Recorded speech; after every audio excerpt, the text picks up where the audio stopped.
नमस्कार दोस्तों। क्या कभी हमारे संविधान निर्माताओं और नीति नियंताओं ने सोचा था, हमारे देश को बनाने वाले, आजादी की लड़ाई लड़ाने वाले किसी भी पुरोधा ने यह सोचा था कि हमारे देश में कभी एक ऐसा प्रधानमंत्री आएगा जो अपने से आधी उम्र की लड़की से डर जाएगा? वो हर उस आवाज से डर जाएगा जो सच बोलती है। क्या वो इतना डरपोक है? और क्या वो इतना डरपोक होगा उस हिंदुस्तान का, उस भारत का, उस इंडिया का जिसने तमाम सारे आक्रांताओं को झेला है? उनसे भी नहीं डरा, उन्हें भी समाहित भी किया और उनकी भी सुनी, उन्होंने राज भी किया, फिर भी वो नहीं बोला। तो जो न डरने वाला हिंदुस्तान रहा हो, जिसने अपनी संस्कृति, सभ्यता कुछ न छोड़ा हो, वह भारत एक कश्मीरी पंडित लड़की से डर जाएगा। वो डर जाएगा इस तरीके से कि लगेगा कि पता नहीं कौन आ गया है। जी हां, मैं ही कर रहा हूं। नताशा कौल उत्तर प्रदेश के गोरखपुर में पैदा हुई थी, अब से 45 साल पहले। और स्थिति आप देखिए, जब वो आप पैदा हुई उसी राज्य में जिसे डबल इंजन की सरकार और न जाने क्या क्या कह के नरेंद्र मोदी संबोधित करते हैं, राम राज्य बोलते हैं, वहां पैदा हुई। उसके बाद में उसने सेंट थॉमस स्कूल में दिल्ली में पढ़ाई करी। मूलतः श्रीनगर कश्मीर की रहने वाली थी। और जब वहां इतने संकट आए तो उसने उनका सामना किया। वो कभी भी हार नहीं मानी। कश्मीरी पंडितों पर जब भी कुछ हुआ, उसने उसकी सही समीक्षा की और जो पाया वही कहा। उसने झूठ नहीं बोला।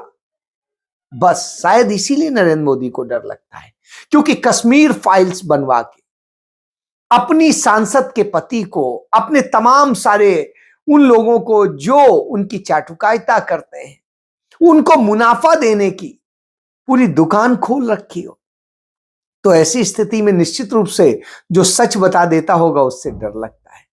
तो वो कश्मीरी पंडित पूरा सच बताती है कि कैसे कश्मीर में लोगों ने बचाया था, क्या किया था। आज वो दुनिया की एक बहुत बड़ी यूनिवर्सिटी में, इंग्लैंड की वेस्ट मिनिस्टर यूनिवर्सिटी में स्टडी फॉर डेमोक्रेसी पॉलिटिक्स की वो डायरेक्टर है। और वो लड़की हमारे देश के लिए शान है। उसको बुलाया गया था हिंदुस्तान में कि इंडियन कॉन्स्टिट्यूशन एंड नेशनलिज्म, इस पर चर्चा के लिए वो आए और चर्चा करे। बेंगलोर में चर्चा होनी थी, सरकारी निमंत्रण था यूनिवर्सिटी की तरफ से। लेकिन साहब, नरेंद्र मोदी को इतना उससे डर लगता है कि वो एयरपोर्ट पे उतरी, उसके पास में वीजा था, वो वीजा जो कभी भी वो हिंदुस्तान आ सकती है और जा सकती है। सोचिए, उसको वहीं से वापस भेज दिया। वहीं से वापस भेज दिया। वो पूछती रही आखिर मुझे क्यों नहीं इंडिया में आने दिया जा रहा है, ये मेरा कंट्री, मैं यहां पैदा हुई हूं। भले ही मैं इंग्लैंड आ गई हूं, इंग्लैंड रह रही हूं, इंग्लैंड में प्रोफेसर हूं, लेकिन हूं तो यहीं की। तो उसे कहा गया नहीं, हमें डायरेक्शन है कि आप जाइए, और उन्हें दूसरी फ्लाइट से वापस भेज दिया। जो नुकसान होता है, समय होता है, वो सारी चीजें। पिछले साल भी वो आई थी, लेकिन तब इतना डर नहीं था। अब इतना डर क्यों हो गया है भाई? क्योंकि वो दुनिया लेवल पर बोलती हैं, पॉलिटिक्स पे बोलती हैं, दशाओं बोलती हैं, इकोनॉमिक्स की वो पीएचडी है, उस पर बोलती हैं, इंटरनेशनल रिलेशन पे उनका रिसर्च है, उस पर बोलती हैं। एक बड़ी स्कॉलर है। और ऐसा स्कॉलर यदि बोलता है, चर्चा होती तो अच्छी बात होती, लेकिन वो सच बोलती हैं। और सिर्फ इंडिया पे नहीं बोलती, तमाम देशों की उस पे, पॉलिटिक्स पे बोलती हैं, क्योंकि इंटरनेशनल पे बोलना होता है। लेकिन सच बोलना होता है, झूठ नहीं बोल सकते। नरेंद्र मोदी की तरह से झूठा इतिहास नहीं बना सकते, इसलिए डर लगता है। और शायद यही वजह थी कि उन्होंने नताशा कौल को यहां से वापस भेज दिया। नताशा ने इसको लेके अपना एक दर्द साझा किया है। मेरा नाम निताशा है, प्रोफेसर निताशा कौल।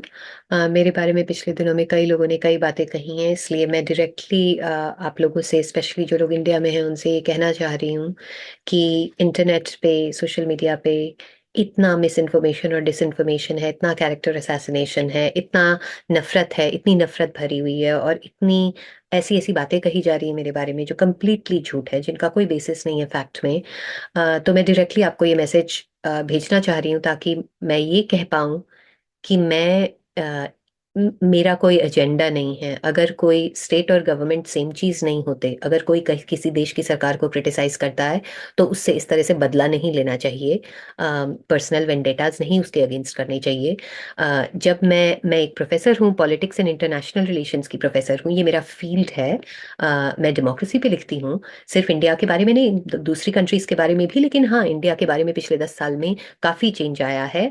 और उससे इंडिया पे जो इफेक्ट हुआ है, इंडिया के अंदर जो डिविजन्स क्रिएट हुए हैं, जो जिस तरह से इंडिया की रैंकिंग हर चीज़ में खराब हुई है, इंडिया में जो नेगेटिव इम्पैक्ट्स होते हैं, जिस तरह से पॉलिटिक्स और रिलीजन को जोड़ा गया है ताकि लीडर्स को भगवान की तरह देखा जाता है, ये सब चीज़ें, इन सब चीज़ों के बारे में मैंने पीयर रिव्यूड, मतलब कम्युनिटी से, साइंटिफिक कम्युनिटी में जो पीयर रिव्यू होता है उसके थ्रू पब्लिश्ड वर्क है, जो सब कुछ पब्लिक में है।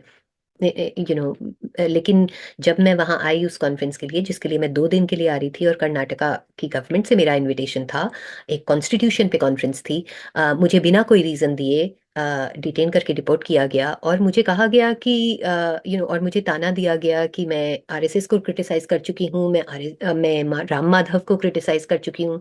मैं दुनिया के बहुत सारे देशों में गई हूँ, और इंक्लूडिंग इंडिया से भी पिछली बार फरवरी में निकली थी, लेकिन सिर्फ डिफरेंस यही था कि इस बार ये एक ऑफिशियल इनवाइट था, और इस तरह से मुझे ट्रीट किया गया, और इस तरह से टॉन्ट किया गया। ये कोई रूल ऑफ लॉ नहीं है, यहाँ पे किसी को रीजन दिए बिना किसी को इस तरह से ट्रीट करना ये गलत है। इंडिया के बारे में चिंतित होने का राइट सिर्फ जो लोग इंडिया की बाउंड्री के अंदर रहते हैं उनको ही नहीं है। स्कॉलरशिप का मतलब होता है, एकेडमिक वर्क का मतलब होता है कि आप कहीं पे भी रह के कहीं के बारे में भी अगर आप मेहनत करें, सोचें, पढ़ें, अगर आपका एक्सपर्टीज हो उस पे, तो आप कहते हैं जिस तरह की किसी भी कंट्री के बाहर कोई रह सकता है और उस कंट्री के बारे में रिसर्च कर सकता है। इंडिया के कई लोग हैं जो दूसरी कंट्रीज के स्पेशलिस्ट हैं। तो स्कॉलरशिप किसी इंसान के काम का, उसकी ज्योग्राफिकल लोकेशन या उसकी आइडेंटिटी या उसकी इस चीज का से क्या क्या मतलब है, उसको इस चीज के लिए क्यों पनिश किया जाए, सिर्फ इसलिए कि वो डर नहीं रहा, सिर्फ इसलिए कि वो क्रिटिकल काम पब्लिश कर रहा है, जो बाहर, जो बहुत सारे लोग जानते हैं, लेकिन हर कोई कहने के लिए, हर किसी के लिए मुश्किल है इस समय। और मुझे इस तरह से देयरफॉर पनिश करना गलत है। ये अनफेयर है, ये अनजस्ट है। डेमोक्रेसी इंपॉर्टेंट है, हमारी राइट्स एंड हमारी रिस्पॉन्सिबिलिटीज दोनों इंपॉर्टेंट हैं। मैंने कुछ ऐसा नहीं कहा है जो किसी देश या इंडिया के अगेंस्ट हो। मेरा सब कुछ कहा हुआ, मैं ऑलरेडी जिस हद तक है मैं काउंटर करने की कोशिश कर रही हूँ ऑनलाइन, लेकिन बहुत कुछ है और बहुत झूठ है और बहुत मैनिपुलेशन है, और मेरे लिए इतना आसान नहीं है ये करना। मैं इंडिया, एज आई सेड, मैं इंडिया में पली बड़ी हूँ। मेरी मॉम हिंदी टीचर है। मैं चाहे कहीं भी रहूँ, उससे ये फर्क तो नहीं पड़ता ना कि मैं बोल नहीं सकती किसी जगह के बारे में, अगर चाहे मैं उस जगह पे काम भी कर रही हूँ। इसलिए मैं आपको सिर्फ ये बताना चाह रही हूँ कि मुझे हर, अगर कोई इंसान कोई एक क्लियर पक्ष नहीं लेता है और इंसानियत की बात करता है, डायलॉग की बात करता है, पीस की बात करता है, राइट्स की बात करता है, वैल्यूज की बात करता है, रूल ऑफ लॉ की बात करता है, तो उसका कोई एजेंडा नहीं होता। इनफैक्ट वो हर तरफ से जिनका एजेंडा होता है वो उसको हर तरफ से परेशान कर सकते हैं। इसलिए मैं आपको ये डायरेक्ट मैसेज भेज रही हूँ ताकि आप समझें कि इस तरह से किसी के साथ करना, और ये सिर्फ मेरे साथ नहीं हुआ है, गलत है। और हमें, डेमोक्रेसी एक बहुत प्रेशियस चीज़ होती है, बहुत वैल्यूबल चीज़ होती है। ये वैल्यूज़ और ये राइट्स, हमें अथॉरिटेरियनिज्म को इस तरह, हमें अथॉरिटेरियनिज्म के बारे में वो नहीं हो जाना चाहिए, कंफर्टेबल नहीं हो जाना चाहिए कि जहाँ पे कोई भी जिसकी मर्जी जो रूल का जो मर्जी कर ले और जिसको भी जैसे भी ट्रीट कर ले, ये गलत है। इसलिए मैं ये मैसेज आपको डायरेक्टली सेंड कर रही हूँ। ऑल्दो मुझे इंटरनेट पे जो नफरत जो लोग भेज रहे हैं ऑर्गेनाइज्ड तरह से, आईटी सेल टाइप तरह से, उसका तो मैं कुछ नहीं कर सकती, लेकिन जिन लोगों ने मेरे साथ सॉलिडारिटी एक्सप्रेस की है, मैं उनको थैंक यू करना चाह रही हूँ। और प्लीज़ मैं चाह रही हूँ कि लोग सोचें कि जो भी हो रहा है, ये जो जो इंसान इस तरह से कह रहा है और खड़ा हो रहा है, वो भारत के हित में कह रहा है। वो कंट्री का को नेगेटिव में नहीं देखना चाहता, वो वरीड है, इसलिए वो अपने काम में कंट्री को ये कहना चाह रहा है कि अपने काम के थ्रू दिखा रहा है कि ये चीज़ इस तरह से ऑब्जेक्टिवली प्रॉब्लमैटिक है। और आई होप आप लोग ये समझ पाएंगे। आप भी देखिए वो क्या कहती है। जय